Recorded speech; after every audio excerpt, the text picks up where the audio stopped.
So we have overshot the time a little bit, and those of you who would like to stay are welcome to stay. Those who would like to leave can leave. This is the last part of the session. Let me start with looking at some questions on the chat. Regarding planning of publishing research, different journals take different time for reviewing the articles. If it takes too much time to review, it would delay student progress. What could be acceptable or healthy review time by the journal once the article is submitted? This again depends on the area, right? Some areas have a very quick turnaround time, and some journals have a very quick turnaround time of like even 3 months. There are other areas and other journals which take longer, maybe even up to a year.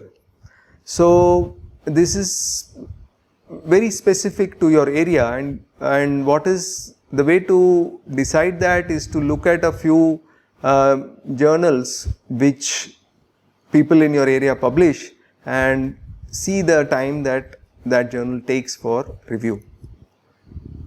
Obviously, the sooner the publication, the journal responds, the better, but sometimes good journals need more time to look at get the work reviewed. Okay, another question is, how do you scope a PhD? Is it motivated by what are the parameters to offer the PhD degree, or more inclined towards the student satisfaction since it's flexible? So in my case, it is a bit of both. So it's important to keep the parameters in mind. We cannot always go with what the student is inclined for or what gives them satisfaction. So sometimes, for example, the student may be really interested in doing some development work, building some system. Now, this is a very important work, but it's not something that can be acceptable for a PhD, because the key objection to it would be that how to do this development work is already known. Okay, so that novelty and pushing the boundary of knowledge is an important aspect. So that is one of the parameters that one has to keep in mind for the PhD degree. So it is a mix of both. You look at what the student's inclination is and try to mold that, work around it, so that the parameters of the PhD degree are also met. Okay, another question says, why is this question, the problem relevant and meaningful, not listed? As a practitioner and not as an academician, I often wonder and think about the application of the PhD work. How much should this be of concern? So problem relevant and meaningful, I may have missed simply because number of options, and I may not have thought about that at that moment. How much should one think about the application of the PhD work? So this again will vary from topic to topic and from guide to guide, right? But predominantly for a PhD, the requirement is academic rigor. Okay, so pretty much all good universities will look at the academic rigor in the work, the argumentation and the coherence and the logical flow.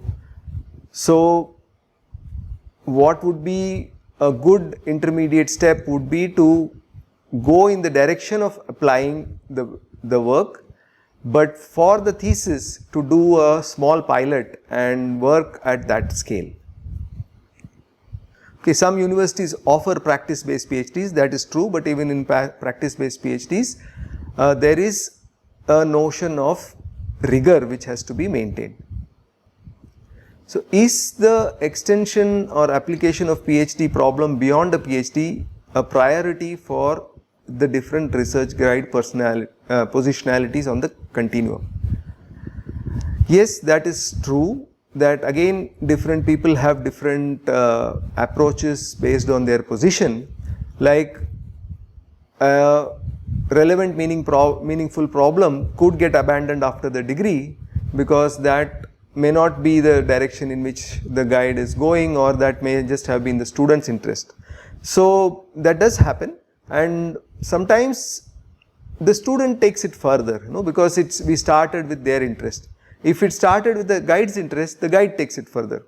Sometimes the product or the idea sits on the shelf for a few years and then gets revived again. So if we look at it on a larger time frame, the extension of the PhD does happen.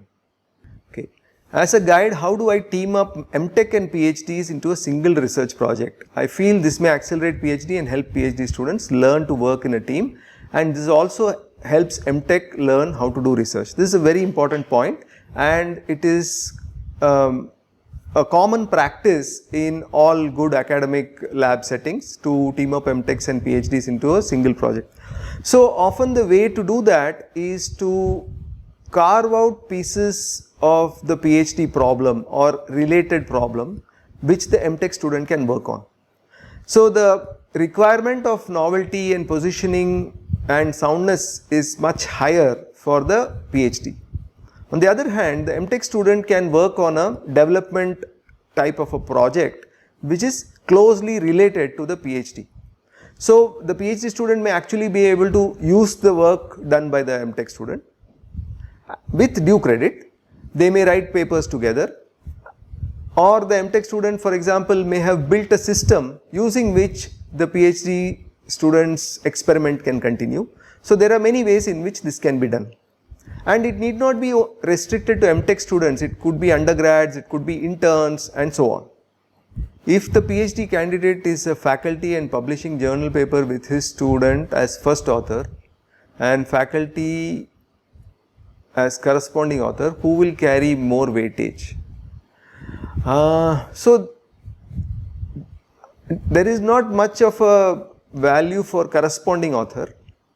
First author usually is the person who has thought of the idea and who is working on that. So different guides have different practices here. There is no single correct answer. So you have to do what works for you ethically.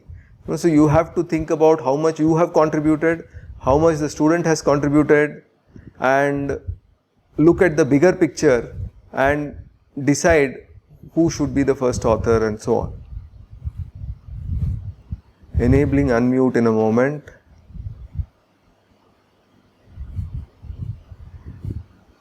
View on assigning some of the objectives of PhD students to master's student. I think this question has come up many times. I should have addressed it as part of the workshop itself. Many institutions and guides push for higher impact publications, which is also used. Comments on open access versus pros and cons. So this is a very big debate, and I think for each of us it's a call that we are taking and I don't think one can give a single answer. Again, it comes back down to what is your personal philosophy. So that's why the philosophical aspect and your position on the continuum is very crucial. What is the difference between Doctor of Philosophy in Education and Doctor of Education? I've seen some universities are offering Ed.D degrees. So I don't entirely know the difference, so I will not venture into giving an opinion on this one. We need to find out. In your early days as a PhD research guide, did you experience imposter syndrome? As an inexperienced guide, it must have been difficult to keep up with established professors whose students were publishing regularly. Yes, this imposter syndrome is very common, and it is something that all of us go through, right? So when I joined, I did not have as much publications as even some of my peers. So there was the notion of, no, am I in the right place? Is research, and I strongly identified with being a teacher, whereas the requirement for research publications was high. So I did have this question of, am I in the right place? Is this the right place where I want to do my teaching, or should I go somewhere else to do my teaching, and so on. So this is true, but what one does at such a time is to look at, what are the strengths that you are bringing to the institute, and look at what is the contribution that you make to the department, that you make to the institute, even though it may not be directly the research publication at that time. And gradually over a period of time, you acquire the expertise and the knowledge to overcome this imposter syndrome. Okay, one more question says, sometimes the PhD students finds out that the work that he is pursuing has got published from some other lab or university. before submitting the thesis. The student goes into panic mode. How should the guide handle such a situation? Yeah, this is a very good question. So this also happens sometimes, that many of my own students have also come running in the 4th year saying that, oh, this topic that we have worked on has already got published, this idea has got published. So the thing to remember here ourselves as well as to remind the student is that we have not copied from the other lab. So there is bound to be something different in our idea from that other lab's idea. So the thing to do is to now focus on this difference. So it basically is a matter of adding one more related work comparison, where you say that, okay, this result they have published and maybe we have also published, maybe our result is even weaker than theirs, but we have used a different method, and we talk about the thing in the related work section as well as again in the discussion section of the thesis. Okay, what is the role of PhD student as a teaching assistant? Which subject should I appoint them as a TA for their growth? At IITB, faculty allots TA randomly, but does it not make sense to give TA duty that benefits the candidate's PhD? Yes, it definitely makes sense to benefit the candidate's PhD with TA duty. So now here there are two things. One is for depth and one is for breadth. Right? So for depth, you might want the student to do TA work in areas where they are already building expertise. So because by being the TA, their expertise gets refined, and because they are now having to teach somebody, they become better at the same topic. At the same time, it also makes sense to give them TA duty for their breadth, so that they learn more topics. So that's a very easy way of acquiring expertise in a new topic. So both are possible, and as a guide I would try to ensure that my students get both these opportunities, not just either just the subject that I am teaching or just some randomly allocated one.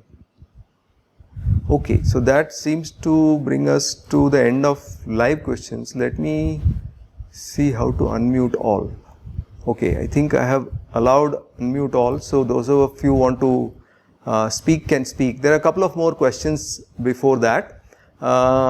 Please suggest tips for overcoming writer's block. There are tons of tips, tons of resources are available on the web.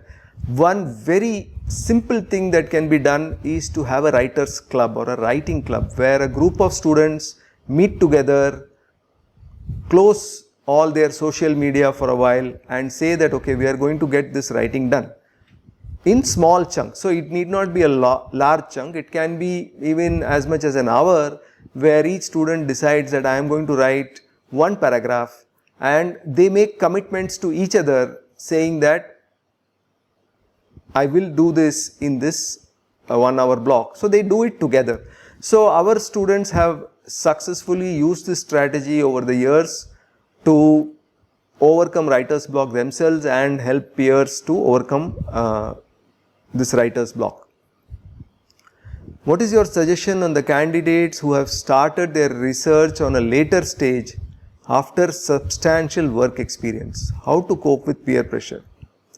This is again an important question, because many people join for PhD at different stages. So the thing to do here is to leverage your work experience. So again, instead of looking at what you lack, look at what you have and how that can be brought to play in the work. So for example, in education technology, we are an interdisciplinary department.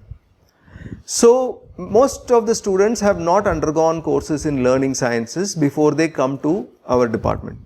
So what happens is that they need to learn this, but at the same time they don't need to let go of their prior expertise. So what we do is to consciously look at what is the prior knowledge that the student brings. Okay? And this you can do on your own. Look at what is your prior knowledge and how it can play a role. So it is not necessary that all PhDs have to be in the same way.